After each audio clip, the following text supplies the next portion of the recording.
ड्रामे की शुरुआत होती है हमारे मेन लीड नो हुई ओ के इंट्रो से, जो कि अपेरेंटली हर चीज से अनॉयड रहता है और उसे गुस्सा भी बहुत जल्दी आ जाता है, जिसके सिलसिले में वो कुछ टाइम से एक साइकेट्रिस्ट को भी दिखा रहा होता है, जिसके अकॉर्डिंग उसे PTSD यानी कि पोस्ट ट्रॉमेटिक स्ट्रेस डिसऑर्डर है। नो हुई ओ फिर वहां से चला जाता है, जिसके बाद उसका और ली मिंग क्यूंग का एक बहुत ही क्रेजी तरीके से इनकाउंटर होता है। ली मिन क्यूंग समझती है कि नो हुई ओ उसका पीछा कर रहा है और उस पर अपनी छतरी से अटैक कर देती है और नो हुई ओ गुस्से में आकर दीवार पर पंच मारने लग जाता है, इतना कि उसके हाथ से खून निकलने लगता है। ली मिन क्यूंग इस ड्रामे की फीमेल लीड है और वो भी उसी साइकेट्रिस्ट के पास आई हुई होती है। उससे delusional disorder, post traumatic stress disorder और ऑब्सेसिव कंपल्सिव डिसऑर्डर होता है, यानी साफ अल्फाज में कहे तो वो वहमी होती है। उसी रात नो हुई ओ का ली मिन क्यूंग से एक बार फिर आमना सामना हो जाता है, जहाँ वो दोनों एक दूसरे को अपने अपने बराबर वाले घरों में जाता हुआ देख लेते हैं। वो दोनों पड़ोसी होते हैं। उसी रात हुईओ के पेरेंट्स भी उसके यहाँ आए हुए होते हैं, जिनकी बातों से हमें ये पता चलता है कि हुईओ ने अपने पेरेंट्स से घर के लिए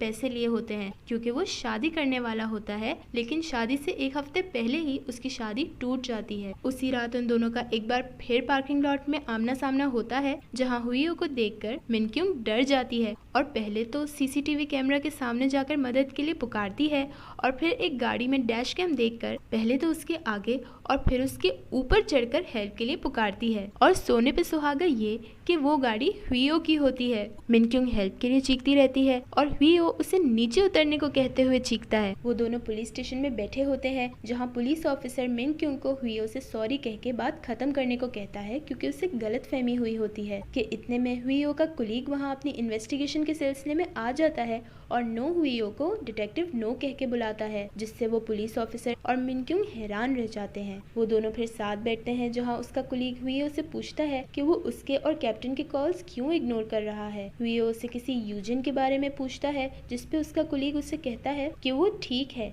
लेकिन दोबारा फील्ड पर वापस नहीं आ पाएगा। वो हुईओ से कहता है कि यूजिन हुईओ को इसका जिम्मेदार नहीं ठहराता और ये कि हुईओ को उससे मिलने जाना चाहिए। यहाँ हमें ये भी पता चलता है कि हुईओ फिलहाल सस्पेंडेड है, क्योंकि उसने किसी को पीटा होता है। हुईओ का कैप्टन भी फिर वहाँ आ जाता है और हुईओ अपने मूड स्विंग्स की वजह से कभी गुस्सा करता है और उसके अगले ही पल रोने लगता है। मिन क्यूंग ये सब कुछ देख लेती है। बाहर निकलकर हुईओ मिन क्यूंग से उसका नंबर ले लेता है सेटलमेंट के पैसों की बात करने के लिए। उसे ये समझ आ जाता है कि मिन क्यूंग को हमेशा ऐसा लगता है कि कोई इसे देख रहा है और पीछा कर रहा है। वो उसे बताता है कि हुईओ को एंगर कंट्रोलिंग इश्यूज हैं और वो उससे दूर रहे। हुईओ अगले दिन अपने साइकेट्रिस्ट के पास दोबारा जाता है और वो उसे एक रात के बारे में बताने लगता है। उस रात हुईओ, उसका वही कुलीग और यूजिन तीनों एक ड्रग डीलर को पकड़ने के लिए तैयार बैठे होते हैं कि तभी वो उसे एक क्लब में जाते हुए देखते हैं, मगर उसी वक्त उन्हें मिशन अबॉर्ट करने का ऑर्डर आता है, क्योंकि उस ड्रग डीलर का अरेस्ट वारंट कैंसिल हो जाता है। वो तीनों उसके बावजूद भी अंदर घुस जाते हैं। वो उस ड्रग डीलर को तो नहीं पकड़ पाते, लेकिन यूजिन जख्मी हो जाता है और हुईओ उस पे अटैक करने वाले को बहुत पीटता है कि तभी वहाँ उस एरिया की पुलिस आ जाती है और बाद में हुईओ पर बहुत सारे चार्जेस लगते हैं, जिसके तहत उसे सस्पेंड कर दिया जाता है। ये स्टोरी सुनकर साइकेट्रिस्ट उसे कहती है कि ऐसी कुछ चीजें होंगी जो उसे गुस्सा दिलाती है और उसे बस उन चीजों को अवॉइड करना है। बाहर उसे मिन क्यूंग दिखती है और उसे साइकेट्रिस्ट की बात याद आ जाती है। वो उसे हर जगह अवॉइड करने की कोशिश करता है, मगर वो उतना ही ज्यादा उसे दिखती है, कभी क्लिनिक में तो कभी घर के बाहर। वो आखिर थक हार कर उसको कहता है कि वो उसे सेटलमेंट के पैसों पर डिस्काउंट देगा अगर वो किसी दूसरी साइकेट्रिस्ट के पास चली जाए तो। और वो उससे कहती है कि अगर हुईओ को गुस्सा आता है तो गायब होने की ज़रूरत उसे है, मिन क्यूंग को नहीं। रात में मिन क्यूंग की अचानक आंख खुल जाती है इस वहम की वजह से कि उसके किचन के गैस का पाइप लीक कर रहा है। वो अगले दिन अपनी साइकेट्रिस्ट को ये सब बताती है, जिस पर वो मिन क्यूंग से कहती है कि मिन क्यूंग उसने आज तक जितने भी पेशेंट्स देखे हैं उन सबसे ज्यादा रिस्पॉन्सिबल है, तो वो अपने आसपास के हालात से ज्यादा खुद पर भरोसा कर कर क्यों नहीं देखती। मिन क्यूंग खामोश हो जाती है। वो साइकेट्रिस्ट फिर उससे पूछती है कि ऐसी कौन सी याद है जो मिन क्यूंग का पीछा नहीं छोड़ रही और जो उसे खुद पर भरोसा करने से रोक रही है।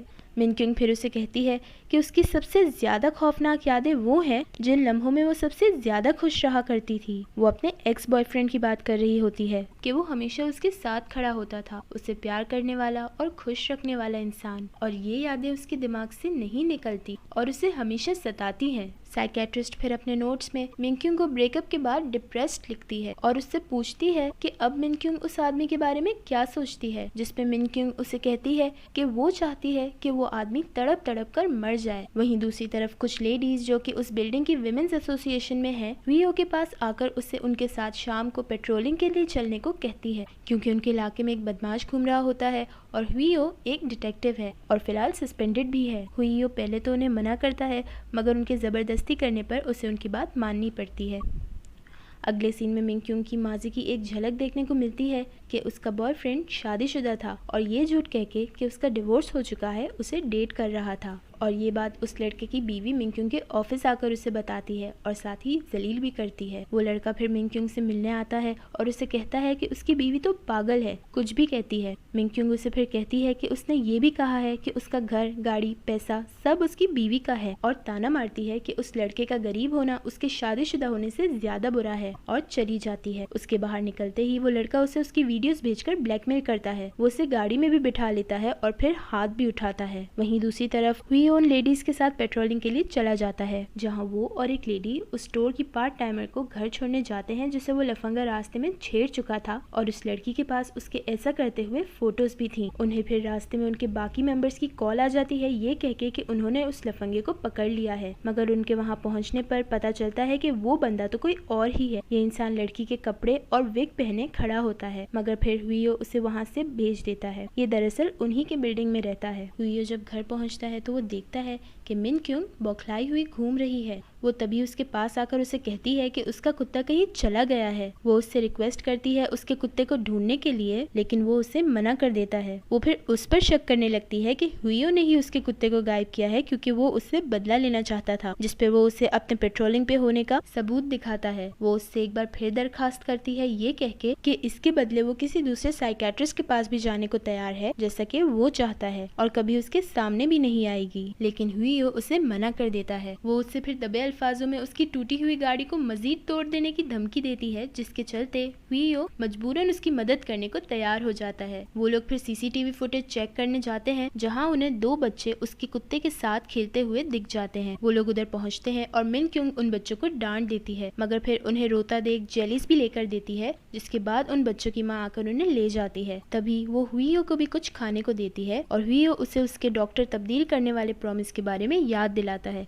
मगर वो उसे कहती है कि वो अपनी डेट्स अलग कर देगी और क्लिनिक के अलावा हर जगह हुईयो को इग्नोर करेगी। वो उसे थोड़ा टीज करता है ये कहकर कि सड़क से कुत्तों को उठाकर पालना मिनक्यूंग को सूट करता है, जिसपे मिनक्यूंग उसे कहती है कि जब वो उससे दूरी बनाए रखना चाहता है तो बार बार बात क्यों करता है, इसलिए क्योंकि वो खूबसूरत है। जिसपे हुईयो जोर से हंस देता है ये कह के कि क्या उसने सुना नहीं कि वो बच्चे उसे आंटी कहकर बुला रहे थे, जिसपे वो कहती है कि वो तो जानबूझकर तंग कर रहे थे। वो फिर उसे ऐसे देख कहता है कि अब वो इतनी भी खूबसूरत नहीं कि लोग उसे मुड़ मुड़ कर देखें, बस ठीक ठीक है, इतनी कि अपने मोहल्ले में नुमाया है, इसलिए वो ये गलतफहमी हरगिज ना पाले कि वो बहुत ही कोई हसीन है। अगली सुबह हुईयो उस लेडी को पेट्रोलिंग पर चलने से मना कर देता है ये कहकर कि आज उसे किसी से मिलने जाना है। तभी उसका पार्सल आ जाता है, मगर वो मिनक्यूंग का पार्सल निकलता है जो कि एक स्टिंग गन होती है। मिनक्यूंग तभी अपना पार्सल लेने आ जाती है और हुईयो उसे कहता है कि इसका कोई फायदा नहीं, क्योंकि वो इसके बावजूद भी मासूमों पर ही हमला करती फिरेगी। हुईयो फिर यूजिन से मिलने हॉस्पिटल जाता है, मगर उसकी हालत बहुत बुरी होती है, जिसके बाद वो सीधा अपने कुलीग के पास जाकर उससे पूछता है कि उसने तो कहा था कि यूजिन ठीक है, जिस पर वो कहता है कि वो पहले से तो बेहतर ही है और अपनी तबीयत से ज्यादा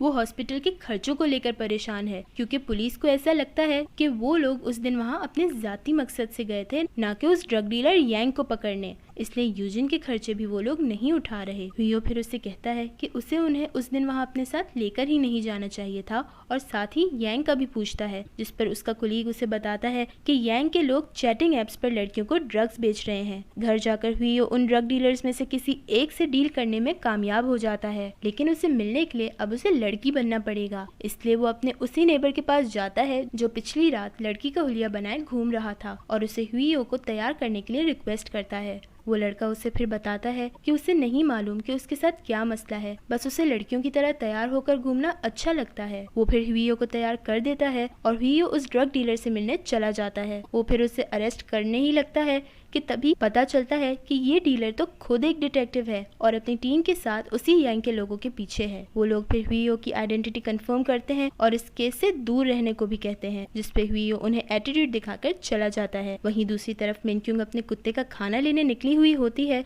कि तभी उसे हुईयो दिख जाता है। वो उसे इस हुलिये में देखकर डर जाती है और अपनी स्टिंग गन से हमला कर देती है, मगर खुशकिस्मती से वो गन चार्ज नहीं होती और हुईयो बच जाता है। वो फिर उसे परवट कहकर चीखने लगती है और उसे ऐसा देख हुईयो वहाँ से भागना ही मुनासिब समझता है।